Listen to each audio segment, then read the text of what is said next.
திருமறை நேரம் Bible Hour presented by the National Bible College.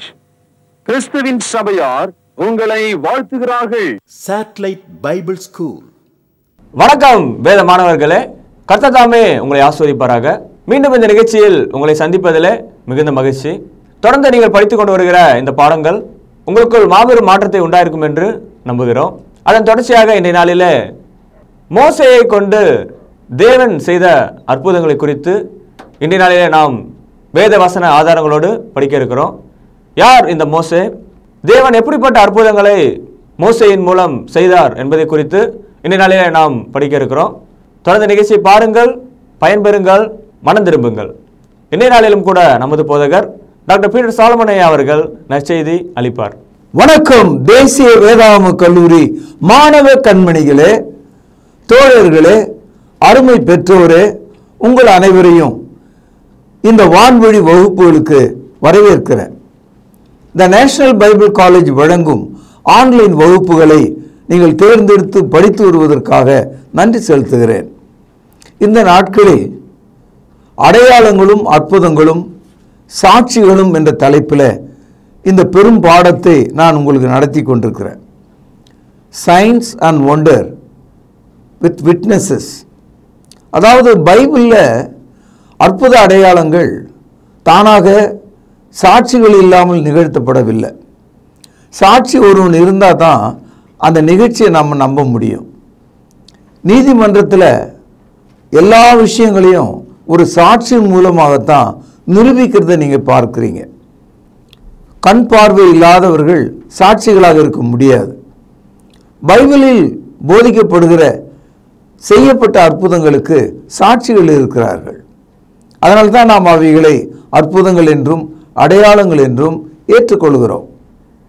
மேலும் அற்புதம் அடையாளம் சொன்னால், நான் சாப்பிட்றது ஒரு அற்புதமா, ஒரு வாழைப்பழத்தை அறுத்து தின்பது அற்புதமா, ஒரு முறுக்கு சுட்டு சாப்பிடுவது அற்புதமா, விஞ்ஞான முன்னேற்றத்தினால ஒரு பஸ்ஸை கண்டுபிடித்து மக்கள் ஏறி செல்வது அற்புதமா, ராக்கெட்டுகளை விடுவது அற்புதமான? அதெல்லாம் இல்லை. அதெல்லாம் அறிவியல், சமூகவியல், மனிதனுடைய வாழ்க்கை. அது அற்புதம் என்பது எப்போதும் இயற்கைக்கு மேலாக இருக்கணும்.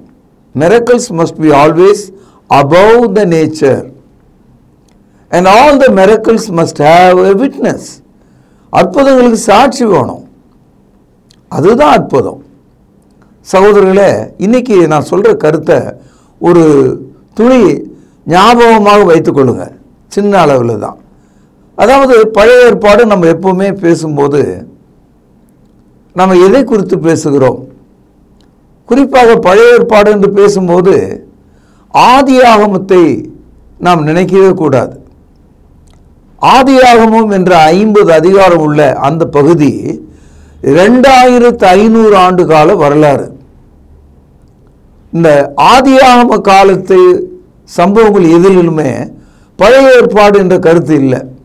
ஆனால் பழைய ஏற்பாடு என்பது எதை குறிக்குதுன்னு சொன்னால், யாத்திரியாகமத்திலிருந்து மல்கியா வரைக்கும் இருக்கிற பகுதியை தான் பழைய ஏற்பாடு என்று சொல்கிறோம். ஏனென்றால் இஸ்ரவேலுக்காக தேவன் மோசேயின் மூலமாக ஒரு ஏற்பாட்டை கொடுத்தார். மோசேயினுடைய பிரமாணம் அல்லது பழைய ஏற்பாடு என்று அதை தான் நம்ம அழைக்கிறோம். கூடுதலாக ஏன் அதை பழைய ஏற்பாடுன்னு அழைக்கிறோம்னு சொன்னால், புதிய ஏற்பாடு நமக்கு கொடுக்கப்பட்டதுனால, அதாவது சுவிசேஷ புத்தகமாகிய மத்தேயிலிருந்து வெளிப்படுத்தல் வரைக்கும் இருக்கிற பகுதியை புதிய ஏற்பாடு நம்ம சொல்கிறோம். புதிய ஏற்பாடு சொல்கிறதுனால அதுக்கு முன்னால் கொடுக்கப்பட்ட ஏற்பாட்டை பழைய ஏற்பாடு என்று நாம் சொல்கிறோம். இப்போ உங்களுக்கு விளங்கி இருக்கும். Old Testament means from the book of Exodus to Malachi. அதாவது பழைய ஏற்பாட்டில் உள்ள 38 புத்தகங்கள் மட்டும்தான். ஆதியாகமம் என்ற ஒரு புத்தகம் பழைய ஏற்பாடு அல்ல. ஆதியாகம காலத்தில் அவர்களுக்கென்று ஒரு ஏற்பாடு கொடுக்கப்படல. தேவன் தனித்தனியாக குடும்ப தலைவர்கள் வழியாக பேசிக்கொண்டிருந்தார். ஆனால் யாத்திரையாகவும் வரும்பொழுது எல்லா இஸ்ரவேலர்களும் கைக்கொள்ளும்படி சீனாய் மலையில் தேவன் 10 கட்டளைகள் வழியாக 613 செய்யாதே என்ற கட்டளைகளை இஸ்ரவேலர்களுக்கு கொடுத்தார். அதை தான் நம்ம பழைய ஏற்பாடுன்னு சொல்கிறோம். மோசேயினுடைய வாழ்க்கையில் முதல் 40 ஆண்டுகள் அவன் பார்வோனுடைய அரண்மனையில் இருக்காரு. அடுத்து வந்த 40 ஆண்டுகள் வனாந்தரத்தில் ஆடு மேய்க்கிற ஒருவராக இருக்கிறாரு. அப்படி அவர் 80 வயதாக இருக்கிற ஒரு காலத்தில் தான் கர்த்தர் அவரை தாயின் கர்ப்பத்தில் தெரிந்து கொண்டு இந்த 80 ஆண்டுகளும் அவருக்கு பின்னாலேயே வழி நடத்திட்டு இருந்திருக்கார். ஒரு நாள் அவர் வனாந்தரத்தில் ஆடுகளை மேய்த்து கொண்டிருந்த போது ஒரு செடி, பசுமையான பச்சையான செடி அப்படியே பெட்ரோல் ஊற்றி கொளுத்துவது போல பகிரங்கமாக வல்லமையாக ஜுவாலை விட்டு எரிகிறது. ஆனால் அந்த இலைகள் ஒன்றுமே கருகவில்லை, பச்சையா இருக்கு. ஆனால் தீ மிகவும் அதிகமாக உயரமாக எழும்புகிறது. என்ன இது என்று ஆச்சரியப்பட்டு போன மோசே அதை பார்க்கும்படி கிட்ட போனார். அப்படி கிட்ட போன போது உலகத்தில் உள்ள ஒவ்வொரு மனிதனுடைய பெயரையும் அவனுடைய துவக்கத்தையும் முடிவை அறிந்திருக்கிற கடவுள் இந்த மோசேயினுடைய பெயரை சரியாக கூப்பிட்டு அவனை அழைத்தார் என்று நாம் படிக்கிறோம். இது யாத்திரையாகமம் 3வது அதிகாரம் 4வது வசனம். அவன் பார்க்கும்படி கிட்டே வருவதை கண்டார். முச்செடியின் நடுவில் இருந்த தேவன் அவனை நோக்கி மோசே மோசே என்று கூப்பிட்டார். அவன் இதோ அடியேன் என்றான். இதுவரைக்கும் உங்களுக்கு இந்த தகவல் புரியுது. மோசே கர்த்தரால் அழைக்கப்பட்ட போது, நேரடியாக அழைக்கப்பட்ட போது அவருக்கு ஏறக்குறைய 80 வயதுன்னு நான் உங்களுக்கு ஏற்கனவே சொல்லியிருந்தேன். யாத்திரையாகமம் 7வது அதிகாரம் 7வது வசனம். அவர்கள் பார்வோனோடு பேசும்போது மோசேக்கு 80 வயதும் ஆரோனுக்கு 83 வயதுமாய் இருந்தது. ஆக ஏறக்குறைய மோசேயானவர் கர்த்தருடைய வேலைக்கென்று அழைக்கப்பட்ட போது அவருக்கு 80 வயது. முதல்ல மோசேயை அழைத்த தேவன் அக்னியின் நடுவில் இருந்து அழைத்ததாக நாம் இங்கே பார்க்கிறோம். இது ஒரு அற்புதம். ஆனால் இந்த அற்புதத்தை மோசே செய்யல. அதனால இது தேவனுடையதாக இருக்கிறது. This belong to God. இப்படி மோசேயை அழைத்தவர் எதற்காக மோசேயை அழைத்தார்? ஒரே ஒரு வேலை. யாத்திரையாகமம் 4வது அதிகாரம் 22வது வசனம். அப்பொழுது நீ பார்வோனோடு சொல்ல வேண்டியது என்னவென்றால், இஸ்ரவேல் என்னுடைய குமாரன், சேஷ்ட புத்திரன், எனக்கு ஆராதனை செய்யும்படி என் குமாரனை அனுப்பிவிடு என்று கட்டளையிடுகிறேன். கவனிங்க, அவனை விடமாட்டேன் என்பாயாகில் நான் உன்னுடைய குமாரனை, உன்னுடைய சேஷ்ட புத்திரனை சங்கரிப்பேன் என்று கர்த்தர் சொன்னார் என்று சொல் என்றார். அன்பு சகோதரர்களே, 40 வயதில் பார்வோனுடைய அரண்மனையை விட்டு எகிப்தை விட்டு ஓடி போன அதே மோசே திரும்ப 80 வயதில் பார்வோனுடைய அரண்மனை வாசலில் நிற்கிறார். பார்வோனை பார்த்து பேசுகிறார். ஒரு செய்தியை சொல்லுகிறார். இஸ்ரவேலை அனுப்பிவிடு என்று சொல்கிறார். இஸ்ரவேல் என்னுடைய சிரேஷ்ட குமாரன், அவர்கள் அனைவரும் என்னை ஆராதனை செய்ய வேண்டும், அவனை அனுப்பிவிடு என்று சொல்கிறார். அன்பு சகோதரர்களே, ஆதியாகமம் 15வது அதிகாரத்தை நீங்கள் படித்தீங்கன்னா ஆபிரகாம் இடத்துல கர்த்தர் சொன்னார், ஆபிரகாமினுடைய குடும்பம் அந்நிய தேசமாகிய எகிப்தில் 400 ஆண்டுகள் அடிமைகளாக இருப்பார்கள், 4 தலைமுறையாக அவர்கள் அங்கே இருப்பார்கள் என்று சொல்லப்பட்டது.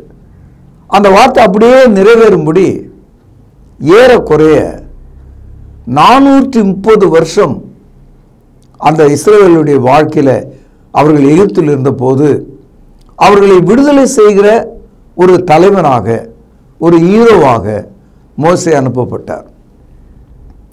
இந்த மோசே பார்வோனிடத்தில் பேசும்போது ஓப்பனிங்லே சொல்றாரு, இஸ்ரவேலை நீ அனுப்பாவிட்டால் உன்னுடைய சேஷ்ட குமாரன், அடுத்த அந்த தேசத்தின் ராஜாவாகிய உன்னுடைய மகனை கொண்டு போடுவேன் என்று சொன்னார், சங்கரிப்பேன் என்று சொன்னார்.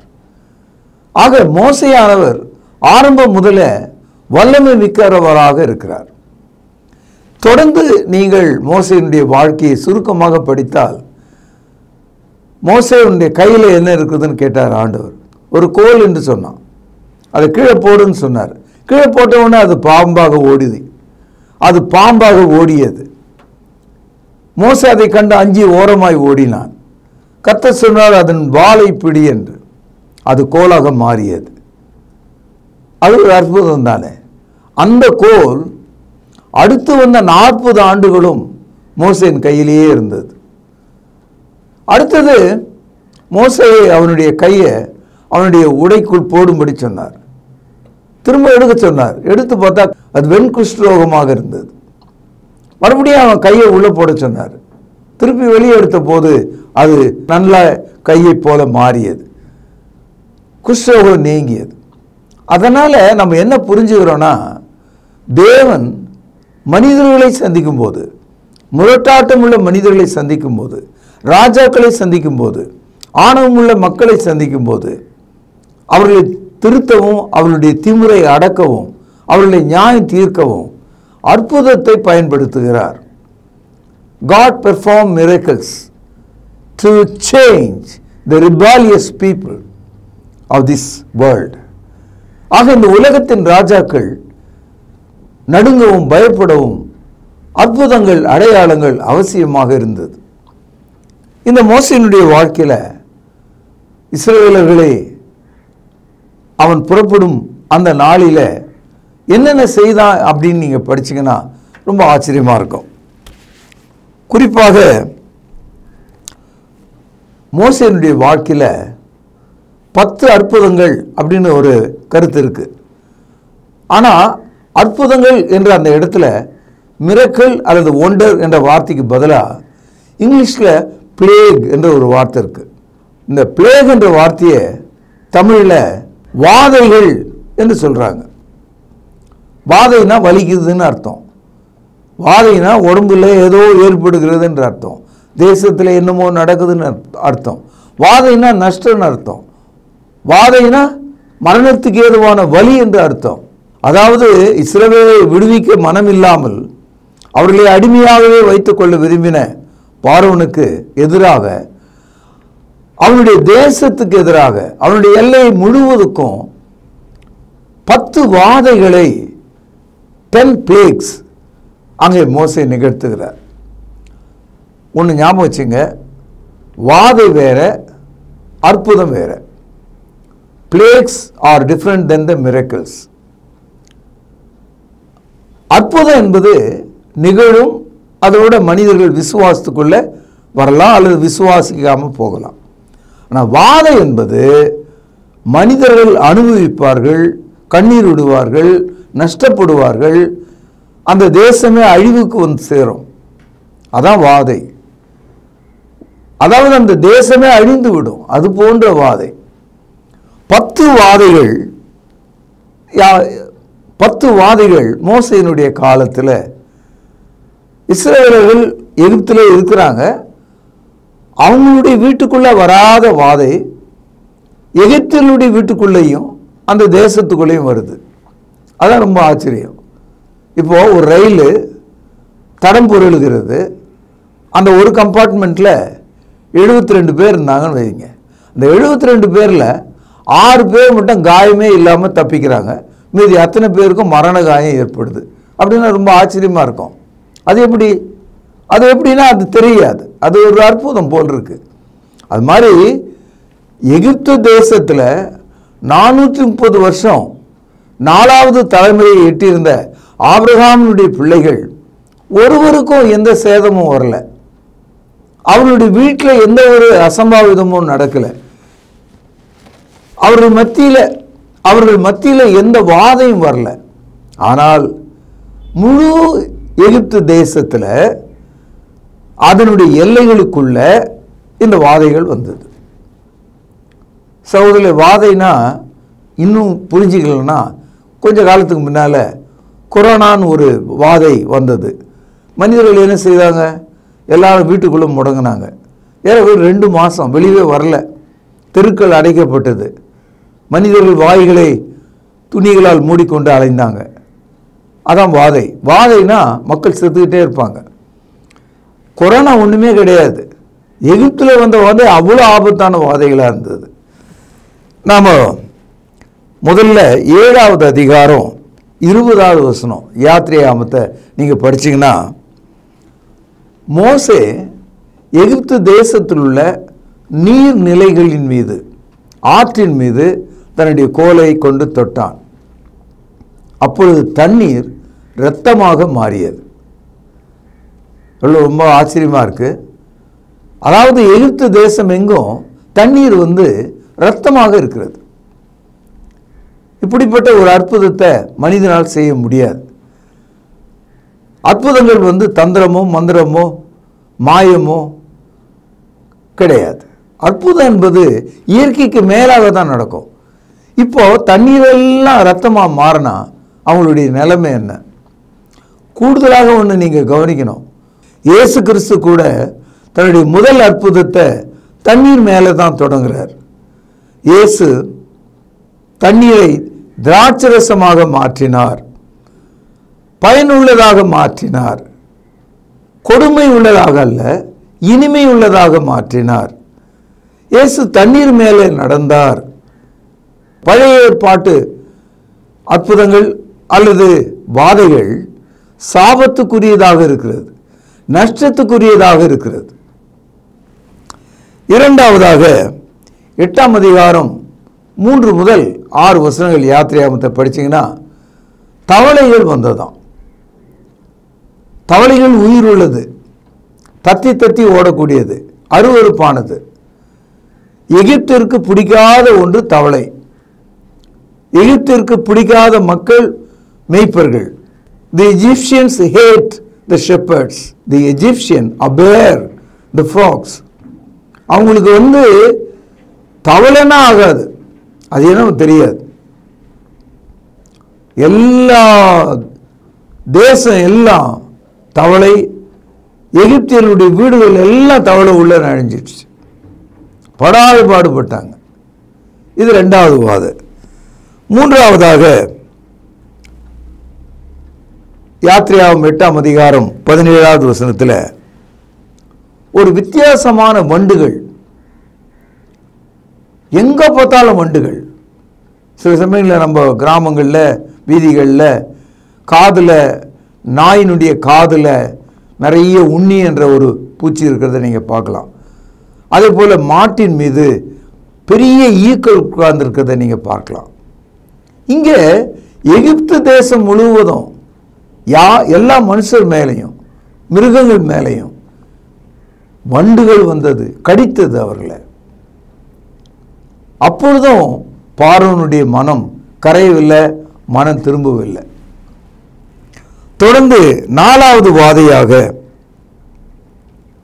8ஆம் அதிகாரம் 24வது வசனத்தில் ஒரு ஆச்சரியமான ஈயை போன்ற ஒன்று எங்க பார்த்தாலும் மேய்ந்து கொண்டது. கோடான கோடி ஈ மொய்க்க ஆரம்பித்தது, கடிக்க ஆரம்பித்தது, உணவை கெடுக்க ஆரம்பித்தது. 5ஆவதாக 9ஆம் அதிகாரம் 9வது வசனத்தில் எகிப்து தேசத்தில் உள்ள அருமையான ஆடு மாடுகள், ஒட்டகங்கள், குதிரைகள் என்ன நேர்ந்ததுன்னு தெரியல, எல்லாம் பொத்து பொத்துன்னு கீழே விழுந்து செத்தே போச்சு. All the cattles died. ஆனால் பார்வோன் அசையாமல், கர்த்தருக்கு செவி கொடுக்காமல் தேவனுடைய வார்த்தையை புறக்கணித்தான். மோசே தொடர்ந்து யாத்திரையாகும் 9ஆம் அதிகாரம் 3வது வசனம் 6வது வாதையாக எகிப்து தேசத்தில் உள்ள எல்லா மக்கள் மீதும் ஒரு பயங்கரமான ஒரு புற்றுநோயை போல உடல் மேலெல்லாம் புத்து புத்தாக அவர்கள் மீது ஒரு நோய் வந்தது, ஒரு புண்ணு வந்தது. எல்லாரும் சொரிந்து கொண்டிருந்தாங்க, எல்லாரும் அலறுகிறார்கள். ஆனாலும் கூட பார்வோன் மனமாறவில்லை, இஸ்ரவேலை விடுதலை செய்யும்படி மனமாறவில்லை, யெகோவா தேவனுடைய நாமத்தை குறித்து பயப்படவில்லை. இத்தனை வாதைகள் வந்தும் அவன் மனம் கடினம் உள்ளவனாய் இருந்தான். ஏழாவதாக 10ஆம் அதிகாரம் 12வது வசனத்தில் வானத்திலே மின்னலும் புயலும் கல்மழையும் ஏற்பட்டது. எகிப்து தேசம் முழுவதும் ஒரு ஆச்சரியமான ஒரு பெனாமெனா. என்ன நடக்கிறது, எந்த பக்கம் காற்று வீசுகிறது என்று புரியல. பெரும் காற்று, பெரும் சூறை காற்று, பெருமழை உண்டாயிற்று, கல்மழை உண்டாயிற்று. இதையெல்லாம் அவர்கள் இயற்கையாக பார்த்தாங்க. எல்லாம் நடக்கிற மாதிரி தான் நடந்துகிட்டு இருக்கு அப்படின்னு அவன் யோசிச்சிருப்பான். இதுவரைக்கும் பார்வோன் அவனுடைய மனதை கடினப்படுத்தினான். தொடர்ந்து வருகிற கடைசி 3 அற்புதங்களை மோசே செய்த போது பைபிள் இன்னொரு செய்தியை சொல்லுது. தேவன் பார்வோனுடைய மனதை கடினமாக்கினார் என்று படிக்கிறோம். தேவன் முதல் 7 வாதைகளை கொடுக்கும்போது பார்வோன் தன்னுடைய இருதயத்தை கடினப்படுத்தினான். ஆனால் அடுத்து வந்த 3 வாதைகள் வரும்போது தேவன் பார்வோனுடைய இருதயத்தை கடினத்தின் மேல் கடினப்படுத்தினார். எப்பொழுதுமே கர்த்தரை விட்டு விலகிற மனுஷன் அவன் விலகி முற்றிலுமாய் தூர போகும்போது அவனை தேவன் கைவிடுகிறார். இன்னைக்கு நம்முடைய பெற்றோர்கள் அடங்காமற் போன பிள்ளைகளை கைவிட்டு விடுவதை பார்க்கிறோம். கண்ணே மணியே என் உயிரே என்று போற்றி நெஞ்சிலே சாய்த்து வளர்த்த நம்முடைய பெற்றோர் அக்கிரமக்காரர்களாக நாம் போகும்போது நம்மை அவர்கள் கைவிட்டு விடுவார்கள். போ, உன் வழியிலே போய்க்க விட்டுருவாங்க. அதுதான் தேவன் செய்தார். பார்வோனை அதிக கடினத்துக்குள்ளே விட்டு விட்டார்.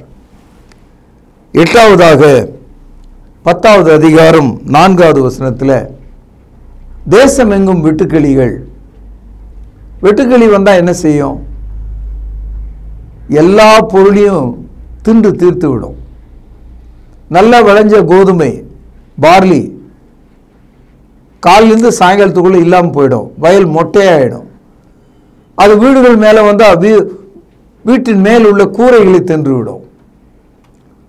அது மனிதர்கள் மேல் வந்து உட்கார்ந்தால் அவர்கள் உடுத்திருக்கிற உடையை தின்று விடும். பயங்கரமான வெட்டுக்கிளிகள்.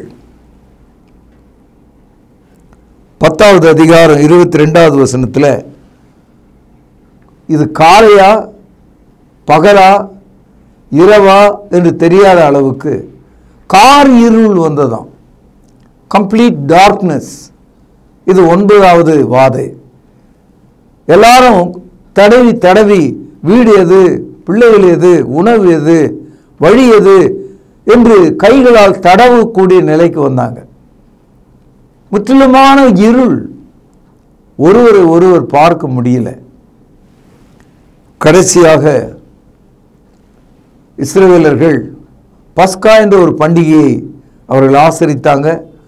1 வயது உள்ள ஒரு ஆட்டுக்குட்டியை பிடித்து 14 நாட்கள் வைத்திருந்து 14ஆம் தேதி இரவிலே அதை கொன்று அதன் இரத்தத்தை எடுத்து ஒவ்வொரு இஸ்ரவேலினுடைய வீட்டு வாசல்களிலே நிலைப்படிகளில் பூசினார்கள். அந்த ஆட்டினுடைய மாமிசத்தை சுட்டு பஸ்கா என்ற ஒரு பண்டிகையாக அதை அனுசரித்தார்கள். அந்த இரவிலே எகிப்து தேசம் எங்கும் மரண தூதன் உள்ளே வந்தான். எகிப்தியருடைய தலைச்சன் பிள்ளைகள் ஒவ்வொன்றையும் கொன்று போட்டான். அந்த தேசமே அழுதது. பார்வோன் தன்னுடைய மகனை இழந்தான். ஆனால் ஒரே ஒரு மரணம் கூட இஸ்ரவேலனுடைய வீடுகளில் வரல. அன்னைக்கு ராத்திரி தான் இஸ்ரவேல் ஜனங்கள் ஒவ்வொரு இஸ்ரவேலனையும் பார்த்து, தயவு கூர்ந்து இந்த தேசத்தை விட்டு புறப்பட்டு போங்கள், நீங்கள் உங்கள் தேவனை போய் ஆராதனை செய்யுங்கள், தயவுசெய்து போய்விடுங்கள். இப்பொழுது பார்வோன் அவனுடைய ஜனங்கள் அவர்களாகவே இறங்கி வந்து ஒவ்வொரு இஸ்ரவேலனையும் விடுவித்தார்கள். புறப்பட்டு போங்கள் என்று கஞ்சினார்கள். அப்பொழுது இஸ்ரவேலர்கள் எங்களுக்கு இது வேண்டும் அது வேண்டும்னு கேட்டாங்க. பொன் கேட்டாங்க, வெள்ளி கேட்டாங்க. கேட்டது எல்லாவற்றையும் எகிப்து ஜனங்கள் அவர்களுக்கு வாரி தந்தார்கள். 430 வருஷம் இஸ்ரவேலை அடிமைப்படுத்தின எகிப்து தேசம் அசலும் வட்டியுமாக எல்லாத்தையும் திருப்பி கொடுத்தாங்க. அந்த இரவிலே அவர்கள் புறப்பட்டு போனாங்க. இதுதான் எகிப்திலிருந்து விடுதலை பெற்ற ஒரு நற்செய்தியின் நாள். இதை யாத்திரையாகவும் 12வது அதிகாரத்தில் நம்ம படிக்கிறோம். அதாவது மோசேயினுடைய வாழ்க்கையில் அவனுக்கு தனிப்பட்ட வகையில் எரிகிற முச்செடி, கோல் பாம்பானது, தோல் மேலே குஷ்டரோகம் வந்தது. இது இண்டிவிஜுவலாக அவனுக்காக செய்யப்பட்ட அற்புதம். ஆனால் ஒரு முற்றிலுமான ஒரு முழு தேசத்துக்கு, அரசன் உள்பட யாவருக்காகவும் 10 வாதைகள் நிகழ்ந்தது. இப்படிப்பட்ட வாதைகள் இப்பொழுது நடக்கிறதா? இப்பொழுது நடக்காது. தேவன் பழைய ஏற்பாடு கொடுக்கப்படுவதற்கு முந்தைய காலத்தில் அன்றைய எகிப்தியர்கள் மத்தியில் இதை நிகழ்த்தினார். இதை நீங்கள் நன்றாக புரிந்து கொள்ள வேண்டும். ஒரு சின்ன கேள்வி, மோசே இதுக்கு மேலே வேற ஏதாவது அற்புதம் செய்திருக்காரா அப்படின்னு கேட்டிங்கன்னா, ஆண்கள் மட்டும் 6 லட்சம் பேர், பெண்கள் ஏறக்குறைய ஒரு 6 லட்சம் பேர், பிள்ளைகள் ஏறக்குறைய ஒரு 6 லட்சம் பேர் கணக்கு வச்சுங்க. வீட்டுக்கு ஒரு குழந்தை இருந்தால் கூட, அல்லது 3-4 கூட இருந்திருக்கலாம். ஏறக்குறைய 20-25 லட்சம் மக்கள் எகிப்தை விட்டு புறப்பட்டு போனாங்க. அப்படி புறப்பட்டு போன போது இன்றைக்கும் இருக்கிற அந்த செங்கடல், இந்த ரெட் சி, அந்த இடத்துல நிற்கிறாங்க. கடல் பின்னால எகிப்து ராஜா தன்னுடைய சேனைகளோடு ஓடிப்போன இந்த அடிமைகளை திரும்ப பிடிக்கும்படி 600 ரதத்தில் அவன் பின்னாலே அவர்களை துரத்திட்டு வரான். இஸ்ரவேல் ஜனங்கள் கதி கலங்கி, நாங்கள் அங்கே இருந்தா, செத்து போயிருந்தா எங்களை அடக்கமாவது பண்ணியிருப்பாங்க, இந்த கடற்கரையில் கொண்டு நாங்கள் சாக வேண்டுமா? எங்களுக்கு அடக்கம் செய்ய கல்லறை இல்லையே, எங்களை யார் காப்பாற்றுவார்கள் என்று அவர்கள் கலங்கிய போது மோசே தன்னுடைய கையில் வைத்திருந்த கோலை கொண்டு கடல் மீது காண்பித்தான்.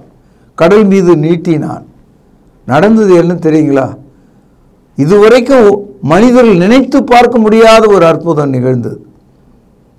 அலைமோதும் அந்த செங்கடல் நேர வெட்டப்பட்ட ஒரு கால்வாயை போல 2 பக்கமாக பிரிந்தது.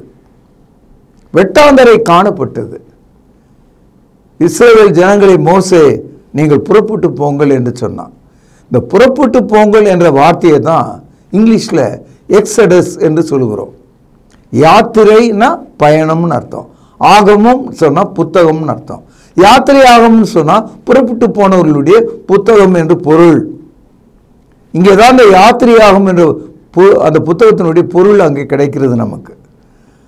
அத்தனை இஸ்ரவேலர்களும் அந்த செங்கடல் வழியாக புறப்பட்டு போகும்போது தண்ணீர் 2 பக்கமும் மதில் மாறி நின்று விட்டதாம்.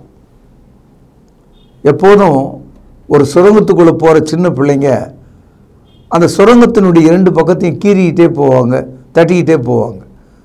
இஸ்ரவேல் ஜனங்கள் அந்த கடல் வழியாக அவர்கள் போகும்போது அவருடைய ஆச்சரியம் தாங்கல. தண்ணீர் எப்படி ஒரு மதிலாக இருக்க முடியும்? தட்டி பார்த்தா தண்ணியாக தான் இருக்கு, தெரிக்குது தண்ணி. It's the water being splashed on them, but still it stood like a wall. அவர்கள் வெட்டாந்தரையாக கடந்து போனாங்க. எல்லாரும் போய் சேர்ந்த போது மோசே கடைசியாக சென்று மீண்டும் அந்த கடலை, நம்ம எப்படி இப்போல்லாம் ஜிப்புன்னு ஒன்று வச்சுருக்கோம், கீழே இறக்குனா திறக்கும், மேலே ஏற்றினா மூடிக்கும். அது மாதிரி செங்கடலை he zipped it, அவன் அதை மூடிவிட்டான். கோலை மீண்டுமாக அவன் தாழ்த்திய போது கடல் ஒன்றாக சேர்ந்து விட்டது. இந்த ஒன்றாக சேர்றதுக்கு முன்னால் எகிப்தின் ராஜாவும் அவனுடைய சேனைகளும் அந்த கடலின் நடுபாகத்துக்கு வந்துட்டாங்க, பின்தொடர்ந்து வந்தாங்க. அவர்கள் அனைவரும் தண்ணீரில் மூழ்கடிக்கப்பட்டாங்க. அத்தனை பேர் செத்தே போயிட்டாங்க. கரையேறின மக்கள் கர்த்தருக்கு பாட்டு பாடினார்கள்.